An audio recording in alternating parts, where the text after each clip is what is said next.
பெரம்பூர் தொகுதியில் தாவேக தலைவர் விஜய் அப்படிங்கிறதையும் நம்ம பார்க்கிறோம். 53 தொகுதிகளுக்கான முன்னணி நிலவரங்கள்ல 34 இடங்களில் திமுக கூட்டணியும் 17 இடங்களில் அதிமுக கூட்டணியும் தாவேக 2 இடத்தில் முன்னணி அப்படிங்கிற தபால் வாக்கு அடிப்படையிலான முன்னணி நிலவரங்களை பார்த்துக் கொண்டிருக்கிறோம். இன்னும் சில மணித்துளிகள்ல மின்னணு வாக்குப்பதிவு இயந்திரங்களில் பதிவான வாக்குகள் எண்ணக்கூடிய பணிகள் என்பது தொடங்கும். அந்தந்த தொகுதிகளில் இருக்கக்கூடிய வாக்குச்சாவடி மையங்கள் பூத் எண்ணிக்கை அடிப்படையிலான சுற்றுக்கள் என்பது நடக்கும். அந்த அடிப்படையில் ஒவ்வொரு சுற்று முடிவிலும் தேர்தல் ஆணையம் அதிகாரப்பூர்வமான முன்னணி நிலவரங்களை அறிவிக்க இருக்கிறது.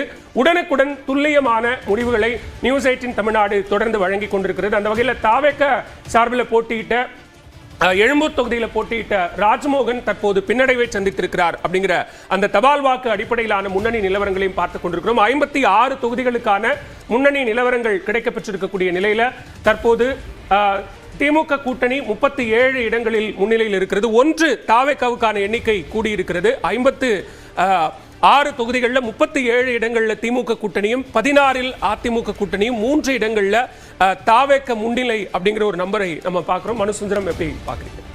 இன்னொரு இஷ்யூ என்னன்னா, இப்போ மோஸ்ட்லி நீங்க சொல்றது எல்லாமே அர்பன் சென்டர்ஸ் தான், நகர்ப்புற மையங்கள்ல இருந்து வர அந்த ட்ரெண்ட்ஸ் தான் இப்போ பார்த்துட்டு இருக்கோம். உங்களுடைய இதிலே பார்த்தா இப்போ நம்ம இன்னும் நம்ம கிராமப்புறங்கள்ல இருந்து நமக்கு போதுமான செய்திகள் தரவுகள் இன்னும் வரலன்னு தான் எனக்கு தோணுது. குறிப்பாக இந்த தேர்தலில் கிராமப்புற சைடில் இருக்கிற அந்த பயனாளிகள் அவங்களுடைய தாக்கம் பெருமளவில் இருக்கும்ன்றது என்னுடைய ஒரு முதல் கட்ட கருத்து. அதை தாண்டி மகளிர் வாக்குகள், இது ரெண்டுமே சேரும் பொழுது தான் ஒரு ஃபைனல் ட்ரெண்ட் கிடைக்கும். ஆனால் இதிலிருந்து பார்த்தாலே திராவிட முன்னேற்ற கழக கூட்டணிக்கு ஒரு ஆதரவு இருக்குன்ற ஒரு ட்ரெண்ட் தான் இப்போதைக்கு வருது. குறிப்பாக இப்போ தாவேகா சார்பில் நீங்கள் சொல்கிறது பார்த்தா 4 இடங்கள்ன்றது அவங்களுக்கு ஒரு பெரிய சக்ஸஸ் தான் என்னையை பொறுத்த வரைக்கும். அதுவும் குறிப்பாக நீங்கள் சொல்கிறத பார்த்தா திரு விஜய் அவர்கள் ஒரு இடத்துல மட்டும்தான் இப்போ முன்னிலையில் இருக்கிறாரு. அப்போ மீதி 3 பேர் இப்போ முன்னிலையில் வந்திருக்காங்கன்றதே அவங்களுக்கு ஒரு பெரிய ஒரு பாசிட்டிவாக தான் நம்ம அதை பார்த்துக்கணும். அதை தாண்டி அந்த இன்னும் நம்ம ட்ரெண்ட்ஸ் பார்க்க 17, 17, 18, 18ன்னு இருக்கும் பொழுது இப்போ திராவிட முன்னேற்ற கழகம் கொஞ்சம் ஒரு முன்னிலையில் வராங்களோ அப்படின்ற ஒரு முதல் கட்ட அந்த பிரிலிமினரி ட்ரெண்ட் தெரியுது. நீங்க சொன்னது போல இப்ப நம்ம 61 தொகுதிகளுக்கான தபால் வாக்கு முன்னணி நிலவரங்கள்ல 4 இடங்கள்ல தாவேக முன்னிலை அப்படிங்கிறது, அதுல 1 விஜய் 3 மற்ற வேட்பாளர்கள் அப்படின்னும் போது அது ஒரு சிக்னிபிகன்ட் அப்படிங்கிறத பார்க்க வேண்டியிருக்கு. கண்டிப்பா. ஏன்னா விஜய் தாண்டி அந்த கட்சியில அடுத்த கட்ட 2ஆம் கட்ட தளபதிகள் யாரு அப்படின்ற ஒரு தேடுதல் இந்த தேர்தலில் இருக்கும். அவங்க பெரிய தாக்கத்தை உருவாக்குவாங்களான்னா கண்டிப்பா இல்ல. ஆனாலும் அந்த 2ஆம் கட்ட தளபதிகள் யாருன்னு ஐடென்டிஃபை பண்ற ஒரு தேர்தலா இது இருக்கும். 63 தொகுதிகளுக்கான முன்னணி நிலவரங்கள் கிடைக்கப்பெற்றதுல நம்ம இப்போ 43 இடங்கள்ல திமுக கூட்டணியும் 16 அதிமுக கூட்டணியும் தாவேக 4 இடங்களில் முன்னிலை அப்படிங்கிறதையும் பார்க்கிறோம். அண்மை செய்தி ஒன்றையும் பார்க்கிறோம்.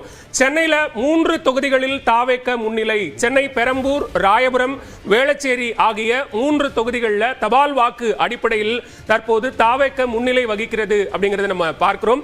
சென்னை பெரம்பூர் தொகுதியில் தாவேக தலைவர் விஜய் அங்கு நேரடியாக களம் காண்கிறார். ராயபுரம் தொகுதி மற்றும் வேளச்சேரி தொகுதிகளில் தாவேக முன்னிலை வகிக்கிறது அப்படிங்கிற தபால் வாக்கு அடிப்படையிலான முன்னணி நிலவரங்களை நாம் பார்த்துக் கொண்டிருக்கிறோம். மொத்தம் 64 தொகுதிகளுக்கான தபால் வாக்கு முன்னணி நிலவரங்கள் கிடைக்கப்பெற்றிருக்கக்கூடிய நிலையில் 43 தொகுதிகளில் திமுக கூட்டணியும் 17 தற்போது அதிமுக கூட்டணியும் 4 இடங்கள்ல தாவேக முன்னிலை வகிக்கிறது. அதுல 1 ராயபுரம் தொகுதி, அங்கு போட்டியிட்ட அதிமுக வேட்பாளர் முன்னாள் அமைச்சர் திரு டி ஜெயக்குமார் தற்போது பின்னடைவை சந்தித்திருக்கிறார்.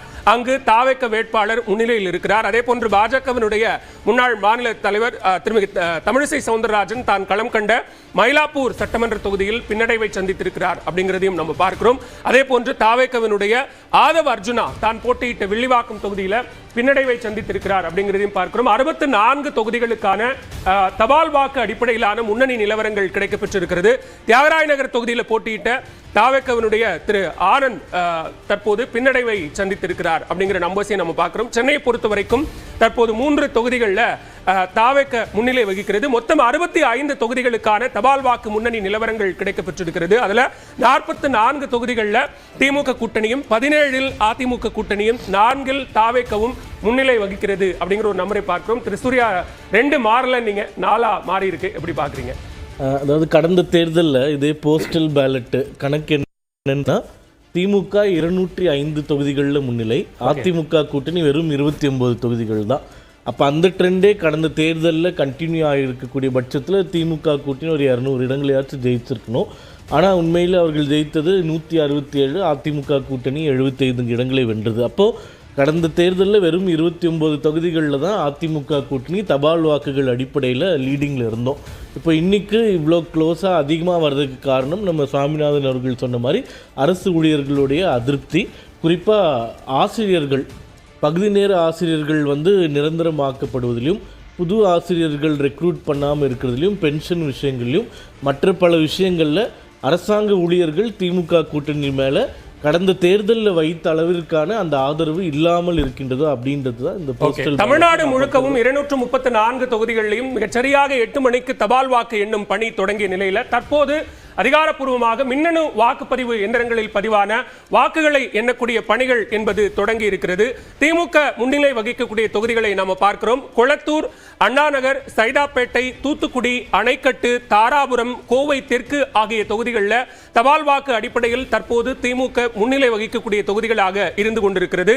கொளத்தூர், அண்ணாநகர், சைதாப்பேட்டை உள்ளிட்ட சென்னை தொகுதிகளிலும், தூத்துக்குடி, அணைக்கட்டு, வேலூர் மாவட்டம் அணைக்கட்டு சட்டமன்ற தொகுதிகளிலும், தாராபுரம், கோவை தெற்கு ஆகிய தொகுதிகளிலும் தற்போது திமுக முன்னிலை வகிக்கக்கூடிய தொகுதிகளாக இருக்கிறது. தபால் வாக்குகள் அடிப்படையில் சற்றேறக்குறைய 71 தொகுதிகளுக்கான முன்னணி நிலவரங்கள் கிடைக்கப் பெற்றிருக்கிறது. அதில் 46 தொகுதிகளில் தற்போது 45 தொகுதிகளில் திமுக முன்னிலை வகிக்கிறது. சென்னையினுடைய தபால் வாக்கு அடிப்படையிலான பிரேக்கப் நம்ம இப்ப பார்க்கலாம். சென்னையை பொறுத்த வரைக்கும் இருக்கக்கூடிய மொத்த 16 சட்டமன்ற தொகுதியில் 14 இடங்கள்ல திமுக முன்னிலை வகிக்கிறது. அதிமுக எந்த இடத்திலும் இல்லை. 2 இடங்கள், 16ல் 14 திமுக கூட்டணியும், 2 தொகுதிகள் தற்போது தாவேக்கவும் முன்னிலை வகிப்பதை நாம பார்க்கிறோம். அதுல ஒன்று தாவேக்க தலைவர் விஜய் போட்டியிடக்கூடிய பெரம்பூர் தொகுதி அப்படிங்கிறதையும் பார்க்கிறோம். தொடர்ந்து 72 தொகுதிகளுக்கான தபால் வாக்கு முன்னணி நிலவரங்கள் கிடைக்கப்பெற்றதுல 46 இடங்கள்ல திமுக கூட்டணியும், 18 இடங்கள்ல அதிமுக கூட்டணியும், 8 தாவேக்காவுக்கான நம்பர் இன்க்ரீஸ் ஆயிருக்கு. 8 இடங்களில் தபால் வாக்கு அடிப்படையிலான முன்னணி நிலவரத்தை தற்போது தாவேக்கா அடைந்திருக்கிறது. தற்போது திருச்சி மேற்கு தொகுதியில் போட்டியிட்ட அமைச்சர் KN நேரு தபால் வாக்குகள் எண்ணிக்கையின் அடிப்படையில் பின்னடைவை சந்தித்திருக்கிறார் அப்படிங்கிறதையும் நம்ம பார்க்கிறோம். திரு சுவாமிநாதன், எப்படி பார்க்குறீங்க இந்த நம்பர்ஸ்? இல்லை, ரொம்ப முக்கியமாக பார்த்தீங்கன்னா சார், திருச்சி மேற்கில் அமைச்சரும் பின்னடைவை சந்திக்கிறாரு, திருச்சியில் அதே விஜய் அவர்களும் பின்னடைவை சந்திக்கிறார். அப்போ மக்கள் வாக்களிக்கிற முறை ரொம்ப ஒரு எப்படி வாக்களித்திருக்கிறார்கள் என்பது ஒரு பெரிய விஷயமாக இருக்கு. இன்னொன்று மிக முக்கியமாக தாவேக்காவுக்கு 8 என்பது ரொம்ப ஒரு ஆரோக்கியமான எண்ணிக்கை. ஏன்னா முதல் தேர்தல் அவர்களுக்கு இதுதான். இந்த தேர்தலில் அவர்கள் 8 இடங்கள் இப்பொழுதே தபால் வாக்கல்ல முன்னிலைங்கிறது ரொம்ப ஒரு ஆரோக்கியமான குறியீடு தான் அந்த கட்சியை பொறுத்தவரை. இன்னொன்று சென்னையை பொறுத்த வரைக்கும் அந்த வாக்களிக்கக்கூடிய முறையில் விஜய் தொடர்ந்து சொல்லக்கூடிய எனக்கும் திமுகவுக்கும் தான் போட்டிங்கிறது தமிழ்நாட்டின் பிற பிராந்தியங்களில் ஈடுபடலை, ஆனால் சென்னையில் ஈடுபட்டிருக்கு. உங்களுக்கு அதிமுக அதில் 0 தான் வருது தபால் வாக்கில். அதே நேரத்தில் திமுக 14 இடங்களும், மொத்தம் 16 தொகுதிகளில், தாவேக்கா 2 இடங்கள்லையுமே சென்னை போன்ற பகுதிகளில் கூடுதலாக வருவதை பார்க்க முடியுது. ஸோ அந்த வகையில் சென்னை போன்ற பிராந்தியங்களில் அதிமுகவினுடைய முடிவு எப்படி இருக்குங்கிற திசை காட்டியாகவும் இதை பார்க்கலாம். கிட்டத்தட்ட சென்னையில் திமுக வழக்கம் போல முன்னிலை வைக்கிறதுக்கும் தாவேக்கா அவருக்கு அடுத்த இடத்துல வரதுக்குமான வாய்ப்பு தான் தபால் வாக்கில் இருந்து நமக்கு தெரியுது. இன்னும் ஓட்டு இயந்திரத்தை தொடங்குகிற பொழுதும் அது இதே மாதிரி தான் இருக்க வாய்ப்பு இருக்குது. ஏன்னா கிட்டத்தட்ட அரசு பயனாளிகள் இருக்கக்கூடிய அந்த தபால் வாக்களை எண்ணுகிற பொழுதே தாவேக்கா போன்ற புதிய கட்சி 2 இடங்களில் முன்னிலை வைக்கிறதுனால அது கவனிக்கப்படக்கூடிய இடம் தான் அப்படின்னு பார்க்குறேன். ஓகே, கோவை தெற்கு தொகுதியை பொறுத்த வரைக்கும் நம்ம அமைச்சர் நேரு தற்போது பின்னடைவை சந்தித்திருக்கிறார் தபால் வாக்குகளின் அடிப்படையில் அப்படின்னு பார்த்தோம். அதே போன்ற அதிமுக முன்னாள் அமைச்சர் தான் போட்டியிட்ட தொகுதிகள் மதுரை மேற்குல செல்லூர் ராஜு தபால் வாக்குகளின் அடிப்படையில் பின்னடைவை சந்தித்திருக்கிறார் அப்படிங்கிறதையும் நம்ம பார்க்கிறோம். தொடர்ந்து தபால் வாக்குகள் அடிப்படையிலான முன்னணி நிலவரங்கள் கிடைக்கப்பெற்றிருக்கக்கூடிய நிலையில தற்போது மின்னணு வாக்குப்பதிவு எந்திரங்களில் பதிவான வாக்குகளை எண்ணக்கூடிய பணிகள் என்பதும் தொடங்கி இருக்கிறது. அதுல திமுக முன்னிலை வகிக்கக்கூடிய தொகுதிகள், அதிமுக முன்னிலை தற்போது அதிலையும் மாற்றம் ஏற்பட்டிருக்கிறது. மதுரை மேற்கு தொகுதியில அதிமுக முன்னாள் அமைச்சர் செல்லூர் ராஜு தற்போது முன்னிலை என்கிற இடத்தை எட்டியிருக்கிறார்.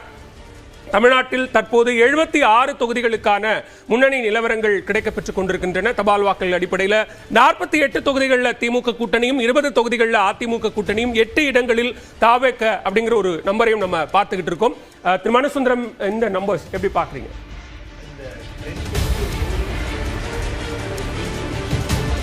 தான் நமக்கு தெரியும். குறிப்பாக சொல்ல போனோம்னா ஒரு 4வது சுற்றுக்கு அப்புறம் தான் நமக்கு கிளியராக ஒரு ட்ரெண்ட் தெரியும். ஆனால் இதை வச்சு பார்க்கும் பொழுது சில எஸ்டாப்ளிஷ் லீடர்ஸுக்கே இது ஒரு செட்பேக்காக வந்திருக்கு.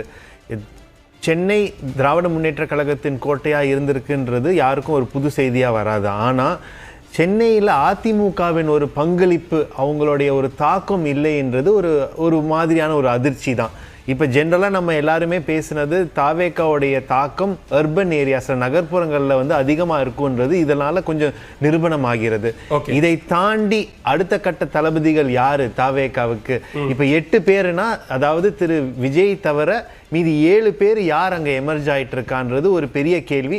அதற்கான ஏதாவது நமக்கு ஒரு அறிகுறி இருந்தா அது ஹெல்ப்ஃபுல்லா இருக்கும். நமக்கு வரக்கூடிய தரவுகளின் அடிப்படையிலும் பேசலாம். மொத்தமுள்ள 234 81 தொகுதிகளுக்கான முன்னணி நிலவரங்களின் அடிப்படையில் 52 திமுக கூட்டணி, 21 அதிமுக கூட்டணி, 8 தாவேக்கா. சூர்யா எப்படி பார்க்கறீங்க? அந்த மாதிரி இதோடு முடிஞ்சதுன்னு நினைக்கிறேன். அடுத்தது பேலட் பாக்ஸ் ஓப்பன் பண்ணிடுவாங்க. பட் இப்போது தாவேக்கான்றது 8 இடங்களை பிடித்திருப்புன்றது ஆச்சரியமாக இருக்குது. அதுவும் குறிப்பாக சென்னையில் 3 தொகுதிகளில் முன்னணியில் இருக்காங்கன்னா அது எப்படி வருதுன்னு போக தான் பார்க்க முடியும். நீங்கள் சொல்வது போல் முக்கியமான தலைவர்களே கூட பின்னடைவில் இருக்குது. உதாரணமாக KN நேரு போன்றவர்கள்லாம் பின்னடைவாக இருக்கிறதுனால இப்பவும் ரொம்ப டூ ஏர்லி டு கமெண்ட்ன்ற மாதிரி தான் தெரியுது. வரக்கூடிய அடுத்த ஒரு அரை மணி நேரத்தில் ஒரு கிளியர் பிக்சர் கிடைக்கும். பட்டு கண்டிப்பாக நான் சொன்ன மாதிரி ஒவ்வொரு தேர்தலையுமே போஸ்டல் பேலட், அதாவது தபால் வாக்குகளில் திமுக கூட்டணி தான் முன்னிலையில் இருந்திருக்காங்க. இது 2011 சரி 2001 சரி அதிமுக மிகப்பெரிய வெற்றி பெற்ற தேர்தல்களில் கூட தபால் வாக்குகளின் அடிப்படையில் அவர்கள் பின்னடைவு தான் சந்தித்தார்கள் அப்படின்றதையும் நம்ம கருத்தில் எடுத்துக்கணும்.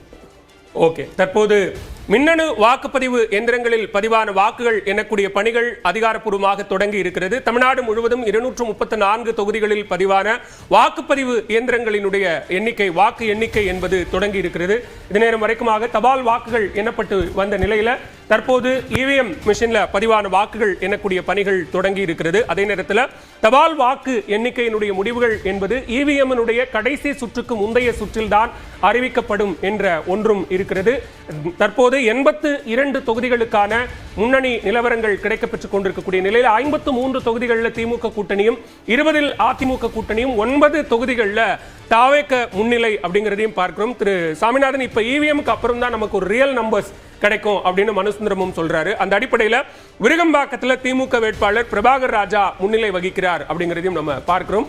சென்னையை பொறுத்த வரைக்கும் மனுசுந்தரம் சொல்றாரு, சென்னை அதிமுகவினுடைய ஒரு பங்களிப்பு இருந்திருக்க வேண்டிய இடம். மாறா 16 தொகுதிகளில் 14 திமுக கூட்டணியும் 2 இடத்தில் தாவேக்கவும் அப்படிங்கிற அந்த ஒரு நம்பர்ஸையும் நம்ம பார்க்கிறோம். எப்படி பார்க்குறீங்க? இல்ல, அதிமுகவுக்கான பெரும் பின்னடைவு. திண்டுக்கல்ல அமைச்சர் திண்டுக்கல் ஸ்ரீனிவாசன் தற்போது பின்னடைவை சந்தித்திருக்கிறார் அப்படிங்கிறதையும் நம்ம பார்க்கிறோம். அதிமுக முன்னாள் அமைச்சர் திண்டுக்கல் தொகுதியில் தற்போது பின்னடைவை சந்தித்திருக்கிறார் அப்படிங்கிறதையும் நம்ம பார்க்கிறோம். திண்டுக்கல் தொகுதியை பொறுத்த வரைக்கும் சார், அங்க பெரியசாமி அவர்களோட பையன் IB செந்தில்குமார் பழனியை விட்டு திண்டுக்கல்ல கடும் போட்டியை கொடுத்திருக்கிறார். அதனுடைய தாக்கமும் நமக்கு இதுல தெரியுது. நீங்க கேட்டதை போல அந்த சென்னை போன்ற பிராந்தியங்கள்ல அதிமுகவினுடைய இருப்பு என்பது அது ஒரு கிட்டத்தட்ட தாவேக்கா கேள்விக்குறியாக்கியிருக்கு. நீங்கள் கடந்த தேர்தல்களே அவர்கள் சென்னை மண்டலத்தில் ஒட்டுமொத்தமாகவே அந்த மண்டலமே சேர்த்து சென்னை, காஞ்சிபுரம் உள்ளிட்ட பல்வேறு பகுதிகளை சேர்த்து அவங்க ஒரு இடம் தான் வெற்றி பெற்றிருந்தாங்க. இந்த முறை அங்கு கொஞ்சம் கணக்கை தொடங்கி இருக்கணும். பட் அதனுடைய போக்கு என்பது TVKவுக்கு தான் அது கொஞ்சம் ஓரளவு பலத்தை கொடுத்துருக்குது. திமுகவுக்கு வழக்கம் போலவே சென்னை கோட்டையாகத்தான் இருக்கிறது. ஸோ அப்போ அந்த இடத்துல அதிமுக சென்னைக்கு இன்னுமே கொஞ்சம் கவனம் செலுத்தியிருக்கணும்.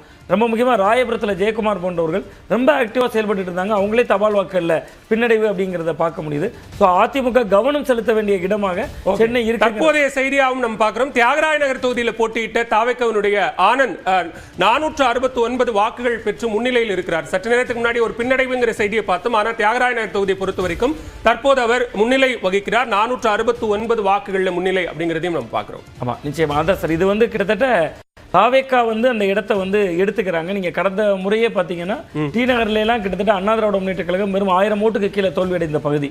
ஆனா இந்த முறை பாத்தீங்கன்னா அங்க புசியானந்த் அவர்கள் இப்போ 469 வாக்குகள் முன்னிலைனா, அதாவது சென்னை போன்ற பகுதிகளில் அதிமுகவினுடைய இருப்பை தாவேக்கா கேள்விக்குறியாக்கியிருக்கு. அது யாருடைய வாக்கை பெறுகிறதுன்னு பார்த்தோம். அதில் கிட்டத்தட்ட சென்னை பிராந்தியத்தில் அது அதிமுக வாக்கை தான் அதிகமாக எடுத்திருக்குங்கிறது தான் இப்போ இந்த நிகழ்நேரத்தில் வந்துட்டு இருக்கக்கூடிய தரவுகள் நமக்கு காட்டுது. ஓகே மனுசுந்தரம், இப்போ நம்ம தியாகராய நகரை எடுத்துக்கிட்டோம்னா நம்ம எஸ்ஐஆரையும் இதில் கவனத்தில் கொள்ள வேண்டியிருக்கு. எஸ்ஐஆருக்கு பிறகாக தியாகராய நகர் தொகுதியினுடைய வாக்காளர் எண்ணிக்கை அப்படின்னு பார்த்தோம்னா அது மிக குறைவு. அதில் நம்ம ஓட்டர் டர்ன் அவுட்ல பார்த்தோம்னா 1,32,000 வாக்குகள் தான் நமக்கு அங்கே பதிவாகிருக்கு. அது சதவீதத்தின் அடிப்படையில் ரொம்ப எக்ஸாக்ட் நம்பராக நம்ம சொல்லணும் அப்படின்னா கிட்டத்தட்ட 83.55% வாக்குகள் நமக்கு பதிவாகிருக்கு. இப்போ வரக்கூடிய இந்த முன்னணி நிலவரங்களை அதோட ஒப்பிட்டு பார்க்குறீங்களா? அதுக்கும் இதற்கும் ஒரு கண்டிப்பா ஒரு கனெக்ஷன் இருக்கு. ஆனாலும் நான் என்ன சொல்ல விரும்புறேன்னா, இப்போ நம்ம பார்த்துட்டு இருக்கிறது திருச்சி, சென்னை, தூத்துக்குடி இந்த மாதிரியான நகர்ப்புறத்திலேருந்து வர செய்திகளை. இந்த மாதிரியான இடத்துல வந்து நடுத்தர வர்க்கம், மிடில் கிளாஸோடைய எதிர்பார்ப்புகள் பொறுத்து தான் நிறையா வாக்குகள் வந்து வரும். குறிப்பாக அங்கே இருக்கிற உட்கட்டமைப்பு, சாலை, அப்புறம் மற்ற அந்த இது சூவேஜ், அந்த மாதிரியான பிரச்சனைகள்,